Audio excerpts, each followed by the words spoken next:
No person in the United States shall, on the basis of sex, be excluded from participation in, be denied the benefits of, or be subjected to discrimination under any education program or activity receiving federal financial assistance. Welcome to Two Gems and a Mic. I'm your host, Linda Dorsey, along with my partner in crime, Tanisha Diva Mahomes. Hey, Linda. So, everybody, if you couldn't tell, those are the 37 words of Title IX, and that's our topic of discussion today.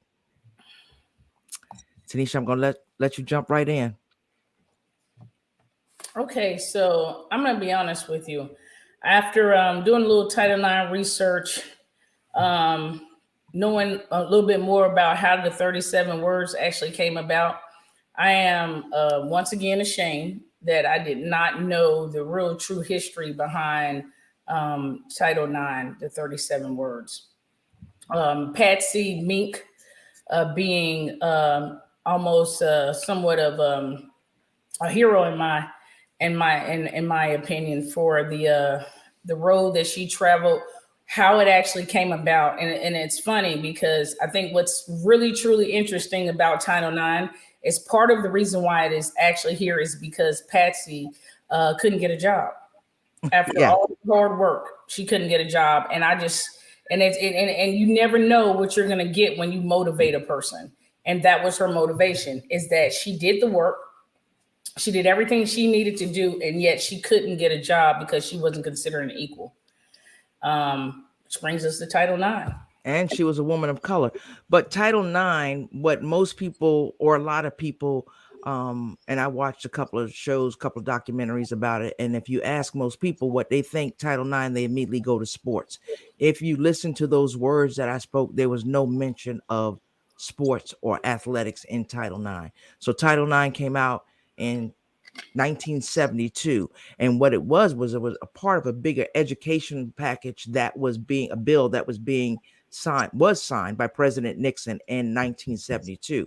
Title IX really didn't take off until 2 years later, 1974, when women realized that, okay, we're now getting some of the educational benefits that are equivalent to the men, but we're not getting any of the athletic things that are equivalent to men, and they use Title IX as a path to do that.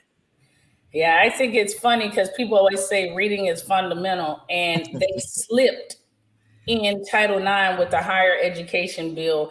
They just tucked it away in there nicely and waited for people not to read the bill, but the urgency to sign the bill came up, and they ended up slipping. That's how it passed. That's brilliant. It was, and even when in one of those documentaries, I believe it was 37 words, the one that I watched, because I watched quite a few. Like I said, they had a discussion about that, and one of the women were told, "No, don't bring it up. They're not going to read the whole bill. I'm going to read it. They're Nope. not going to read it." And it's sad because that's what people should do.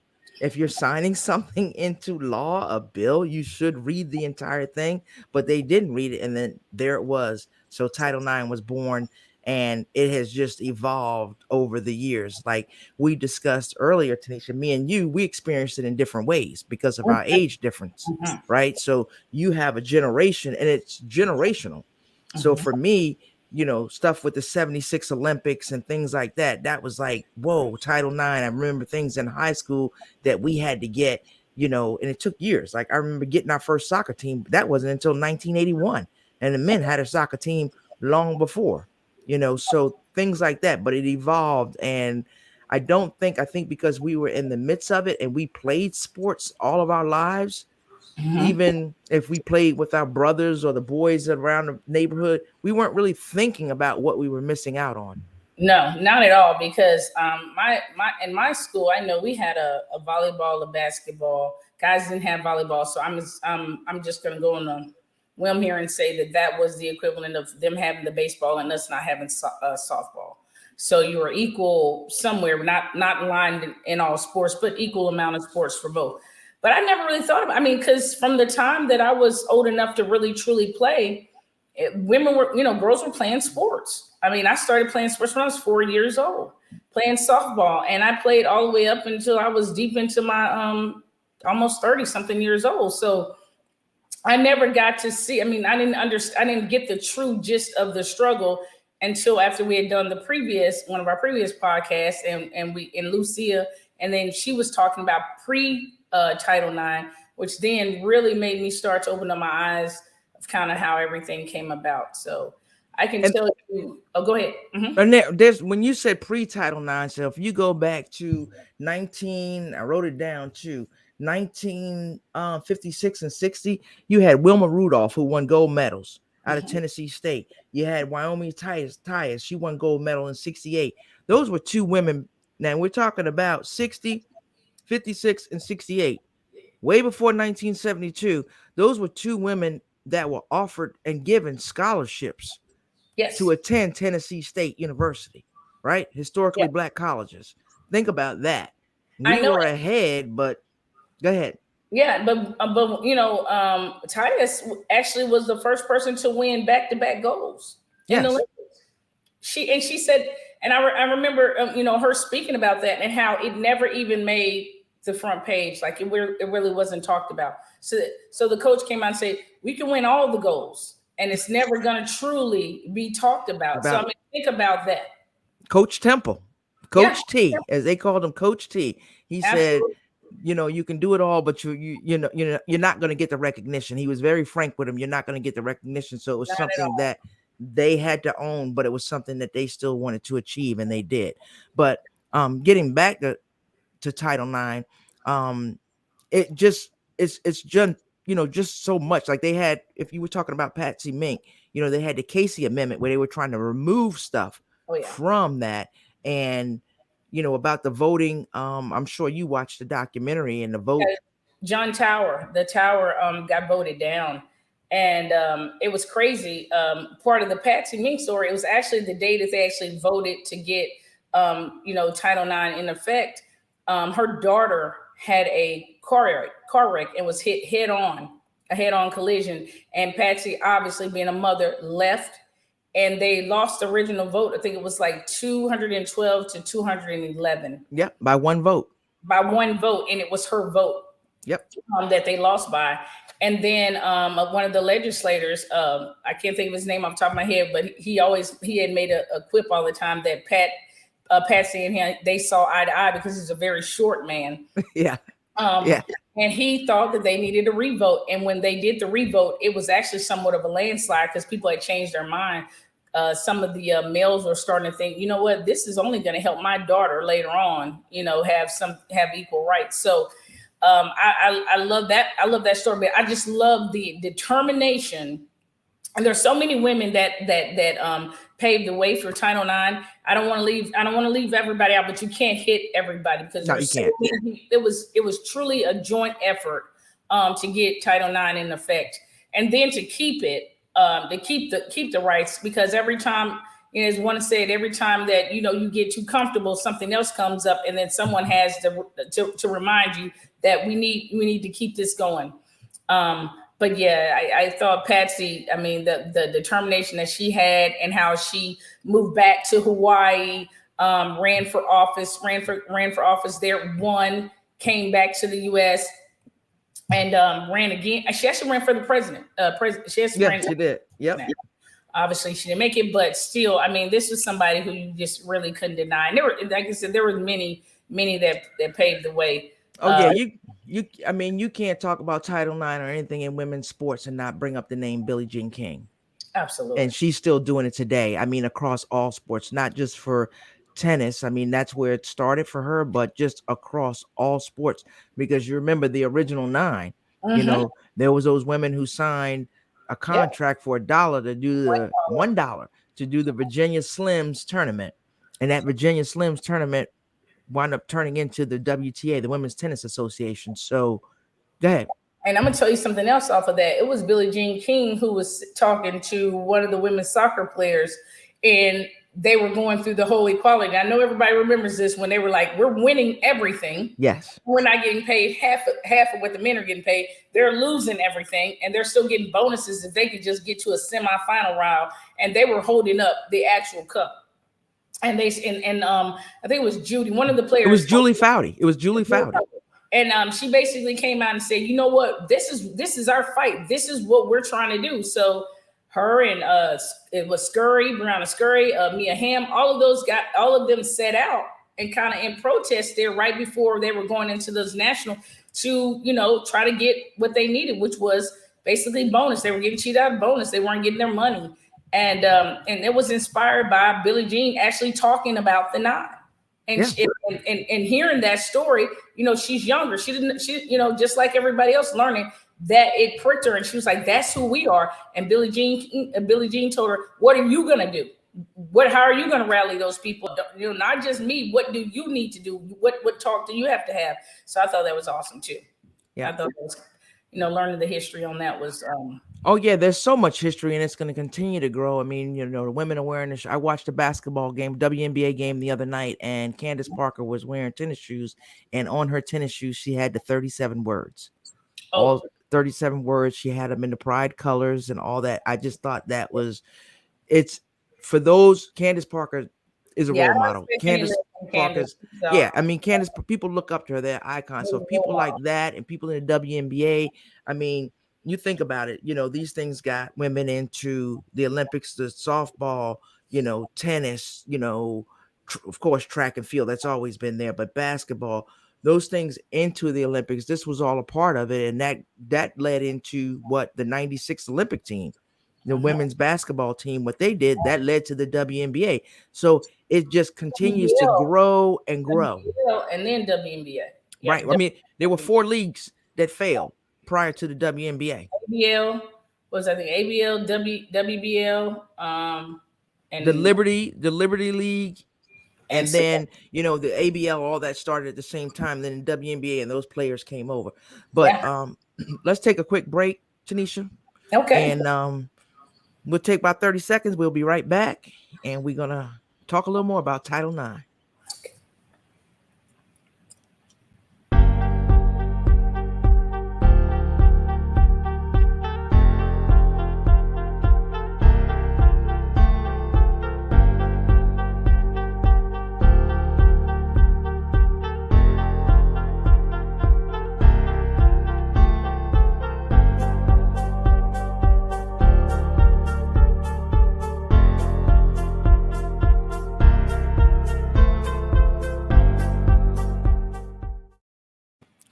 We are back. You are listening to Two Gems on the Mic. I'm your host, Linda Dorsey, along with my partner in crime, the Diva. Hey, Hey. we're talking Title IX and talking about who paved the way, and just, I mean, this is the time to talk about Title IX. You can check out pretty much everything on ESPN right now is giving some kind of homage to Title IX, whether it's 37 words or even YouTube. You can go in and actually see the Patsy Mink documentary that Ben Proudfoot just released, I think a few days back. Same person who did Lucia Harris's The Queen of Basketball, yes. the basketball, and actually Naomi Osaka is one of the executive producers on that particular Patsy Mink's documentary. So if you get a chance, check that out. And also, the ESPN 37 words. That's something that you cannot miss. And It's and don't forget about Dream On. I mean, that was oh yeah, 37 words is 4 parts. Dream On is 3 parts, and all of them are just so. You see these women, and when I say paving the way, they pave the way. There are so many things that Title IX just was the start. And for these women, and to go just like the soccer players, we've seen the story on them. They've won some battles this year, but there are still battles to be won. The WNBA, they renegotiated some things under their collective bargaining agreement, but there's still battles to be won because the equality is not there. Right? absolutely. We know what these women are making. I know they're not playing 86 games or whatever, but still what they're making, it leads them to have to play overseas. But the one thing that I did watch and really caught me, that how dedicated these women were and still are to this cause, is that there were some that gave up $400,000 salaries to play overseas to get $50,000 to play for a year here in the United States for the 1990, which led to the 1996 Olympic team winning gold. Oh man, So That's It's sacrifice. That is absolute sacrifice for the greater good, you yeah. know. And And the I sacrifices all, all over the place. It was something that was interesting in one of the shows was the Yale women and their rowing team and the stuff that they had to go through because there were no facilities for them. But one of the sad things mhm. that and led to some amendments within Title IX were the sexual harassment cases that came about Oh yeah. um because of this. So it's we go back to Anita Hill. Mhm. We can go back to the young lady From that was Yale. in high school. Yep, the young lady in Yale. All of those cases, and I don't want to give it all to you because I think you need to go and watch it. If you have, it's not just for young girls, but girls that are into sports, women that are into sports. If you haven't seen this, you need to watch it. And those that are playing now. From There Yale. was somebody that made a statement, Tanisha. I think you heard it. It said if you put 100 women in a room, 100 young ladies in a room, and asked how many knew or could explain what Title IX was, they weren't sure. You could get 50%. Mm, that's crazy. That's a crazy statistic, and I'm not, going to go into a bunch of It's numbers, crazy but because it's not just sports. It's really about education. It's about equality. So for the fact that you can't get 50 half of women to tell you what Title IX in, and that's for your benefit, that's rough. because people started talking about a sense of entitlement for all the women that went before us and fought for these things. Now Mm, you get these, but now people feel like there's a sense of entitlement. But you have to remember, people fought for this. They sacrificed a lot for this. So it's something that you should know. So you couldn't go to law school. When Patsy Mink, from matter of fact, from her graduating class in law school, there were two women. yeah. Well, If you and she didn't find a job either. She actually had to open up her own practice. Mhm. I mean, that's how sad it was at the time. She I couldn't mean, get one in Chicago. She had to fly back to Hawaii. And there were women that wanted to be, if you said as a girl back in those days, what do you want to do when you grow up? I want to be a doctor or I want to be a lawyer. You were laughed at oh yeah. because what you were expected to be was a housewife. It's a housewife. There were plenty of people who talked about that in the documentaries, and I mean, just the sad thing about same thing that Lucia Harris went through in Queen of Basketball. That at some like, the swimmer, I can't think of her name, but she had won 2 gold medals, and she said when she got out of that pool, she knew she That was didn't come it. for money. That was it. She said just the mindset of what takes place when you realize it's over. Like I'm still able to do it. I'm still at But I my can't. I'm the best in the world, but I can no longer do it because it's run its course. And she said she actually got on the phone to ABC, I believe it was ABC or NBC, who covered all of her, all of her medals, covered her, her events with the Olympics, and asked them for a job and said, "I'll do the work." And she Yep. kind of she was kind of subtle about it, but she made it clear that it wasn't like she was getting a lot of money. But No, and that was Donna Di Verona. yeah, Donna D. Yep, Donna D. And she knew, and the thing for her is she was a swimmer while in high school, so she hadn't even gotten to That's exactly college. There was no college it. swimming. She Nothing. had 2 Olympic gold medals, and it showed where she just took those gold medals and she had put them. She had given one to her brother, I think, or sister, and her father. She didn't even have them Her because they husband, knew.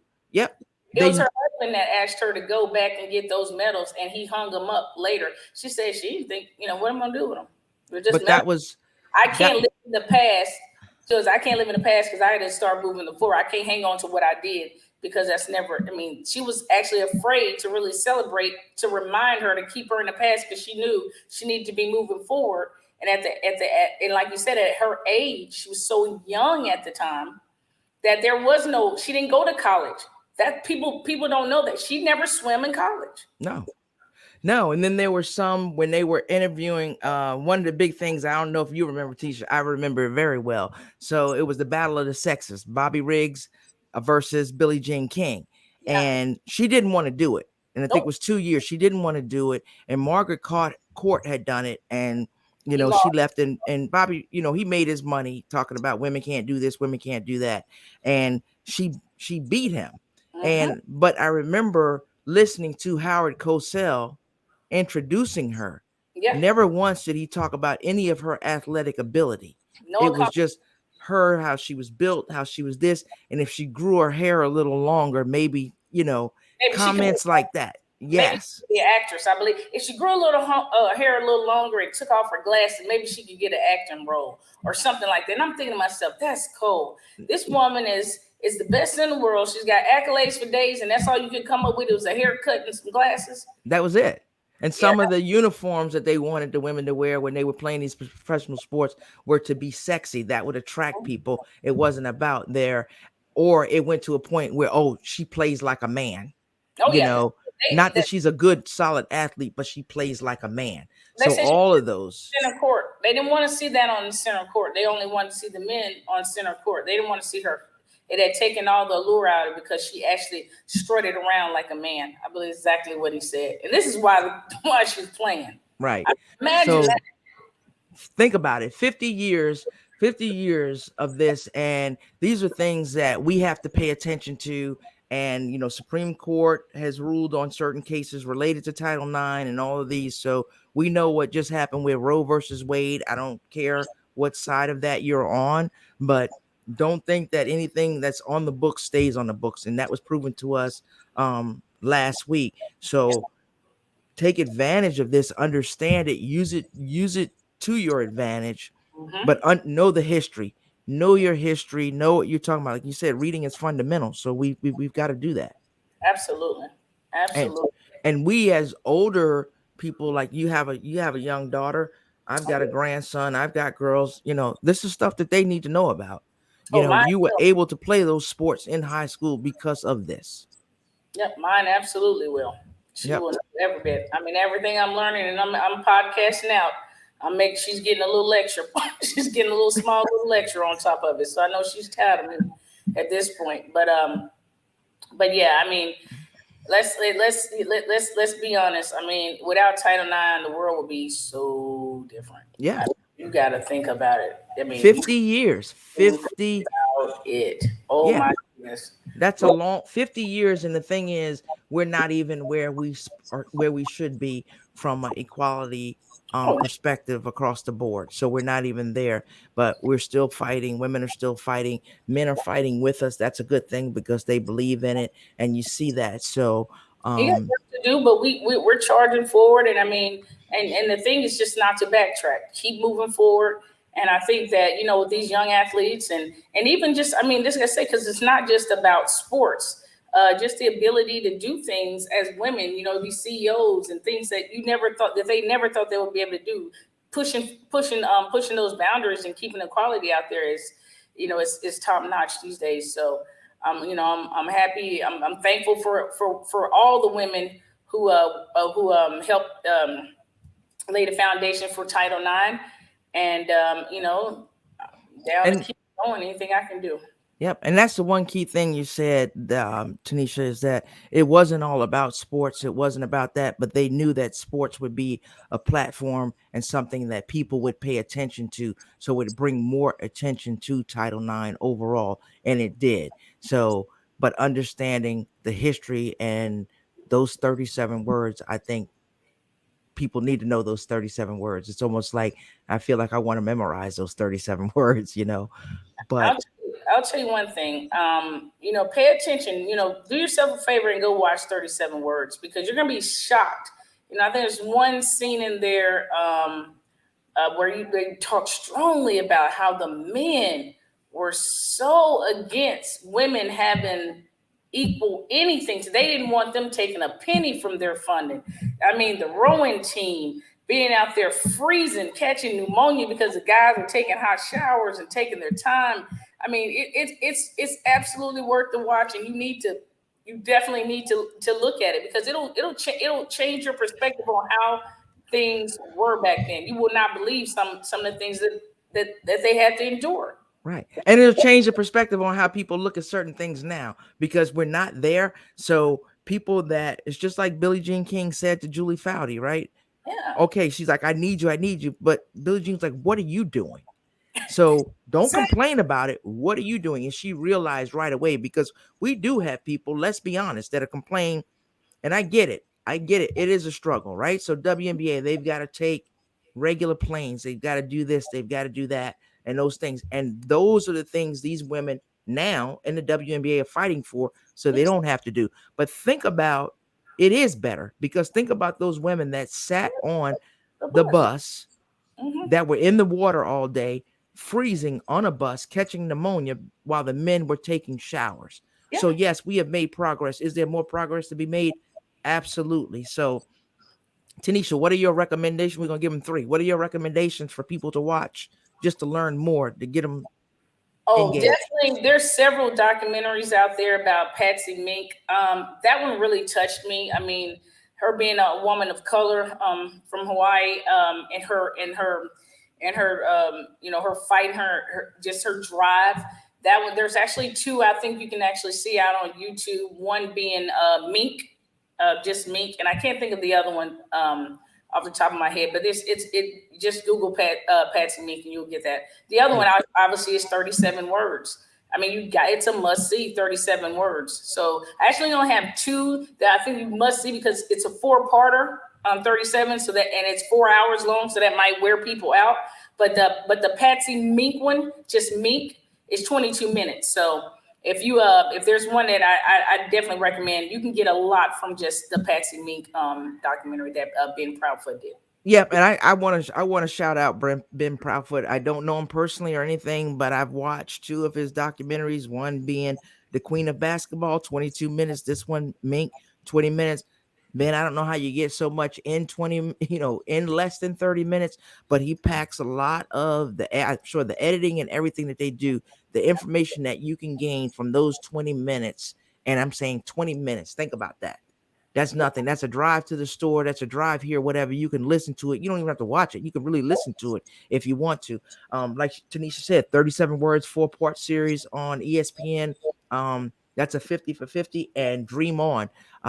That's a 3-part with the women's 19, which turned out to be the 1996 Olympic basketball team. But that struggle from day one to where they ended up and to where some of those women are. We're talking about like Dawn Staley, Lisa Leslie, and to listen to their words and their stories are so Yeah. impactful, and they are still fighting and paving the way for all of us. And you just go, you'll find so many different documentaries, but start with those three and you'll get into it, and you'll you You'll know be you'll yeah, you'll thank us. You'll come back and you'll thank us for it. so you start to say, "Ooh, we got to find out what the gym's watching." Oh yeah, Right. on the Just way. We're gonna keep you guys. We're gonna keep you guys on the right path. But those three definitely are worth the watch. And like I said, this is the Title IX. The whole week we got. Oh, let's not forget Pride. Let's not forget the ladies of Pride out there. Happy that's Pride, right. everybody out in the month of June here. Happy Pride. Be safe out there.